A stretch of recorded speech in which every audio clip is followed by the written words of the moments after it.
వి gold trusted gold buyers తాకట్టులో ఉన్న బంగారాన్ని విడిపించి ఈ రోజు ఉన్న మార్కెట్ ధరకే కొనబడును. మరిన్ని వివరాలకు సంప్రదించండి 77107720. మంగళంపేట రిజర్వ్ ఫారెస్ట్ ఏరియాలో పెదిరెడ్డి అక్రమంగా, ఎందుకంటే ఆయన చెప్పేది 28 ఎకరాలు, ఆయన ఆధీనంలో ఉండేది దరిదాపులో 75 ఎకరాలు. అంటే రిజర్వ్ ఫారెస్ట్ లో కూడా ఆడ అన్యాక్రాంతం చేసుకొని అక్కడ ఒక షెడ్యూల్ కట్టుకొని, అది కూడా గవర్నమెంట్ డబ్బులతో, మార్కెట్ డబ్బులతో, మార్కెటింగ్ వాళ్ళతో రోడ్లు వేసుకొని అక్కడ, అంటే అక్కడ మనుషులు ఉండరు, ఏముండరు. ఆయన వ్యవసాయ క్షేత్రానికి కూడా తారు రోడ్లతో ఎన్నో కిలోమీటర్లు వేసుకున్నాడు. ఇక్కడ దారుణ పంద ఎక్కడ కూడా రాష్ట్రంలో మీరు చూడండి, అన్ని కూడా గుంతలమయ్యాయి. స్కూల్కి పోవాలన్నా, హాస్పిటల్ పోవాలన్నా, అంబులెన్స్లు పోవాలన్నా దిక్కులేని పరిస్థితి. అలాంటిది వీళ్ళు వ్యవసాయ క్షేత్రానికి మటుకు జమ్మని అమెరికా లాంటి తారు రోడ్లు వేసుకొని విలాసవంతమైన జీవితాలు. అంటే జగన్మోహన్ రెడ్డికి ఏమాత్రం తగ్గకుండా నేనేం తగ్గాను అని చెప్పేసి పూర్తిగా, అంటే ప్రజా సొమ్ముని ఏ విధంగా దోచుకోవాలి, ఏ విధంగా దుర్యోగం చేయాలి, ఏ విధంగా రాష్ట్రాన్ని సంగనాగించాలని చెప్పే ధోరణి చెప్తే ఏ విధంగా కూడా దీంట్లో చెప్పడానికి వేరే మార్గం అంటూ లేదు, వేరే ఇంకేం చెప్పాల్సిన అవసరం లేదు. ఇది ఒక ఎగ్జాంపుల్ అంతే. మనం చూస్తున్నాం ఇవాళ ఆయన భూ అక్రమాల లెక్క. ఆయన అంటున్నాడు ఏ తప్పు చేయలేదు అంటున్నాడు. రేపు రోజు ప్రూవ్ అయితే మీరు గాని మీ అబ్బాయి గాని రిజైన్ చేయడానికి రెడీగా ఉన్నారా? మీరు అదే మాట కట్టుబడి ఉంటారా? ఖచ్చితంగా రేపు రోజు పాలకు పాలు నీళ్ళు తెలిపోతాయి. అప్పుడు మీ పరిస్థితి ఏంటి? లేదు మీరు ఏ తప్పు చేయలేదంటే చెప్పండి, మీరే స్వచ్ఛందంగా పిలవండి. పిలిచేసి ఇదిగో నాకున్న 28 ఎకరాలు ఇక్కడ నా లెక్క, నా హద్దులు ఇవి, మిగతా భూమి నాకు సంబంధం లేదు, నేను నా చెట్లు, మామిడి చెట్లు కానీ ఏం మాత్రం లేవని చెప్పి ప్రూవ్ చేయండి.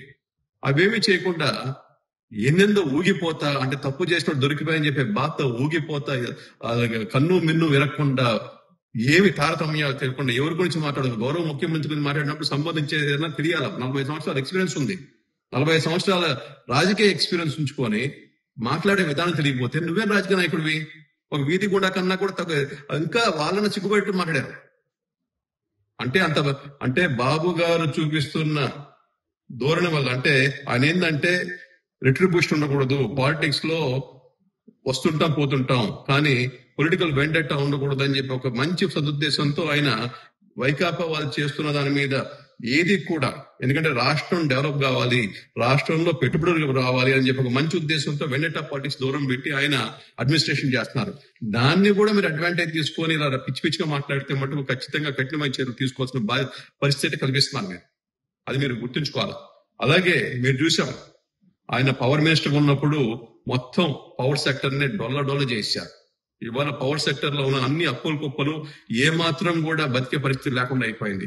ఎప్పుడా అన్నట్టుగా అయిపోయింది దాని పరిస్థితి కూడా. దాన్ని సరి చేయడానికి కూడా మనకి ఇబ్బందులు పడతాము. అంటే వేల కోట్లు అప్పుడు చూసాం, కథనాలు రాశారు పేపర్లో. అంటే 1000 రూపాయలు ఉన్న మీటర్ కి 13,000 రూపాయలు వసూలు చేసిన దాఖలాలు మనం ఆ రోజు చూసాం. 13,000 రూపాయలు, 1000 రూపాయలు ఎక్కడ, 13,000 రూపాయలు ఒక్కో మీటర్ కొన్న దాఖలాలు మనం చూసాం. అలాగే ట్రాన్స్ఫార్మర్లు చూసాం. ఎక్కడ వాళ్ళ కొన్న రేటుకి పక్క రాష్ట్రాల్లో కొన్న రేట్లు కూడా వ్యత్యాసం ఆ రోజు పేపర్లో ప్రముఖంగా ప్రచురించబడ్డాయి. ఇవన్నీ కూడా చూసాం. ఇంత డొల్ల చేసిన మహానుభావులు అంతా కూడా. అదే మనం చూసాం మదనపల్లి సబ్ రిజిస్టర్ ఆఫీసు. ఏమీ తప్పు చేయనప్పుడు ఎందుకు బెయిల్ అంట? నిస్సందేహంగా మగాళ్ళు తిరగచ్చు కదా. అంటే గుమ్మడికాయ దొంగలుంటే భుజాలు తిరుగుతున్నట్టుంది వీళ్ళ వ్యవహారం. ఇంకా మనం చూసాం ఏ అనుమతులు లేకుండా ఊర్లు ఖాళీ చేయించేసి అక్కడ పనిచేసి చివరికి గ్రీన్ ట్రిబ్యునల్ ద్వారా 100 కోట్లు ఫైన్ కట్టాల్సిన పరిస్థితి ఇవాళ దాపురించింది. అంటే ఒక విధానం గాని, ఒక ప్రాసెస్ ఆఫ్ లా గాని ఏ మాత్రం లెక్క చేయకుండా మేము అధికారంలో ఉన్నాము అనే ఒక ఉద్దేశంతో మొత్తం కూడా ఇవాళ ఊర్లు ఖాళీ చేసి బలవంతంగా నెట్టేసి ఆ ఊరంతా కూడా ప్రోగ్రామ్ చేసాం. అంటే దానికైనా చెప్పక్కర్లే, వీళ్ళకి చట్టం పైన ఏ మాత్రం గౌరవం ఉందనేది వేరే చెప్పాల్సిన అవసరం లేదా.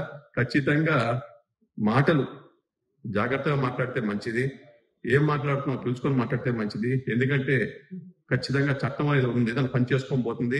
మరిన్ని వీడియోస్ కోసం ఛానల్ ని సబ్స్క్రైబ్ చేయండి. లేటెస్ట్ అప్డేట్స్ కోసం వాట్సాప్ ఛానల్ ని ఫాలో అవ్వండి. ఆ లింక్ డిస్క్రిప్షన్ లో ఉంది.